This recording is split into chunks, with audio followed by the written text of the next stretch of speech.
Assalamualaikum warahmatullahi wabarakatuh. Alhamdulillahirabbil alamin wassalatu wassalamu asrofil anbiya'i wal mursalin sayyidina wa maulana Muhammadin wa ala alihi washabihi ajmain.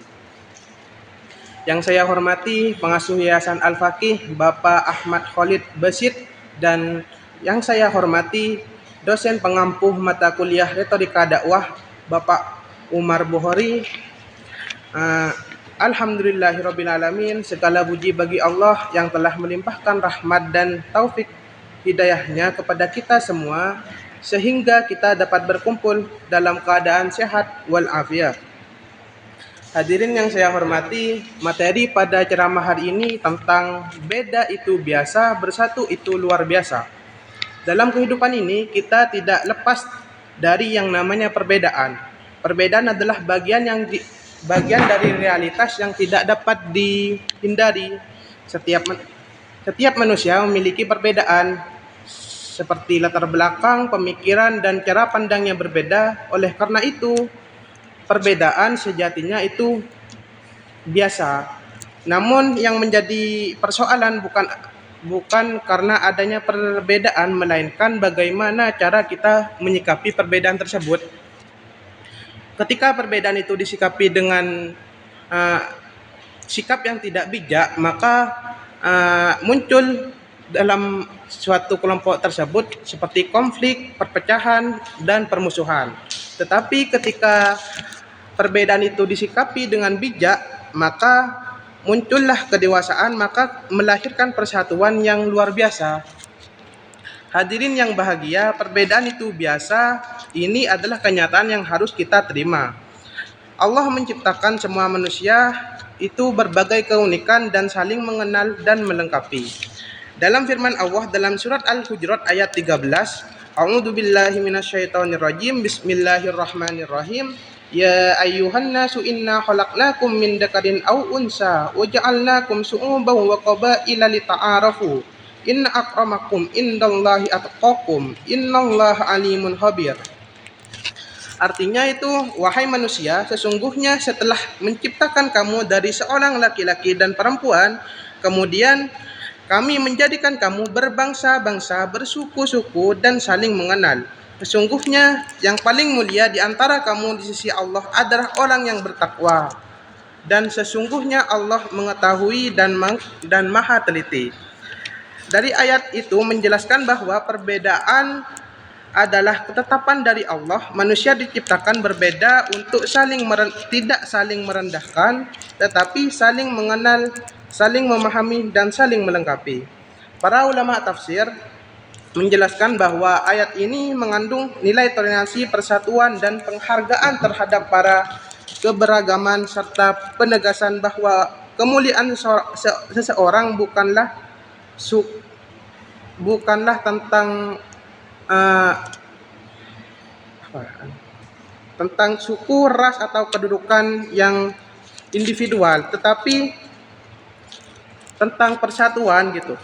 Artinya tidak ada alasan bagi kita untuk merasa lebih baik dari orang lain hanya karena perbedaan.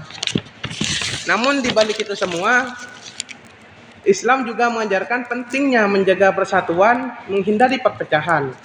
Rasulullah telah mengingatkan kita melalui sabdanya, An Abi Hurairah anna Rasulullah sallallahu alaihi wasallam tafarraqatil yahudu ala ihda wa sab'ina fir'atan aw isnataini wa sab'ina fir'atan wan nasara misla dzalika wa taqraqu ummati ala salasatin wa sab'ina firqatan.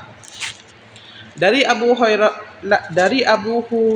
radhiyallahu anhu bahwa Rasulullah bersabda, kaum Yahudi terpecah menjadi 71 golongan atau 72 golongan, dan kaum Nasrani demikian juga, dan umatku akan terpecah menjadi 73 golongan.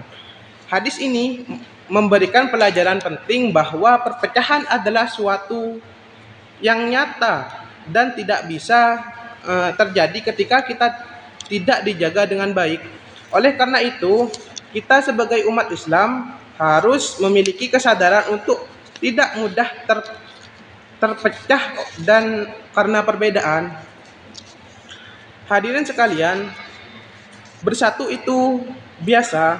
Mengapa demikian? Karena bersatu itu di tengah perbedaan membutuhkan kesabaran, keikhlasan, dan sikap saling menghargai. Bersatu bukan berarti menghilangkan perbedaan, tetapi mampu berdampingan secara damai meskipun berbeda. Dalam kehidupan masyarakat, kita sering menemukan perbedaan baik dalam hal kecil maupun hal besar. Jika setiap perbedaan melalui perdebatan tanpa adanya sikap saling menghargai, maka terjadi adalah perpecahan. Namun jika mampu menahan ego dan mengedepankan kepentingan bersama, maka persatuan itu akan terwujud. Hadirin yang saya hormati, Indonesia adalah contoh bagaimana perbedaan bisa menjadi kekuatan. Beragam suku, agama, dan budaya, dan bahasa hidup berdampingan dalam suatu kesatuan. Hal ini menunjukkan bahwa perbedaan bukan penghalang bersatu, justru menjadi kekayaan yang harus dijaga. Namun persatuan tidak datang dengan sendirinya, maka persatuan akan semakin kuat. Sebaliknya, jika kita tidak mudah terpancing atau tidak menerima perbedaan. Jadi kita itu harus menerima perbedaan untuk menghindari perpecahan yang semakin mudah terjadi. Hadirin yang bahagia, mari kita jadikan perbedaan sebagai sarana untuk saling belajar, bukan untuk saling menjatuhkan. Kita jadikan persatuan sebagai tujuan bersama, karena hanya dengan persatuan kita menjadi kuat. Beda itu biasa karena memang sudah menjadi bagian dari kehidupan, tetapi bersatu itu luar biasa karena membutuhkan kesadaran usaha dan komitmen kita semua. Sebagai penutup, saya mengajak diri saya dan seluruh hadirin yang hadir sekarang ini untuk menjaga persatuan di tengah perbedaan. Jangan biarkan perbedaan menjadi sumber perpecahan, tetapi jadikan sebagai kekuatan untuk membangun kebersamaan. Mungkin dari itu saja dari saya. Mohon kurang lebihnya saya minta maaf. Mohon maaf. Wassalamualaikum warahmatullahi wabarakatuh.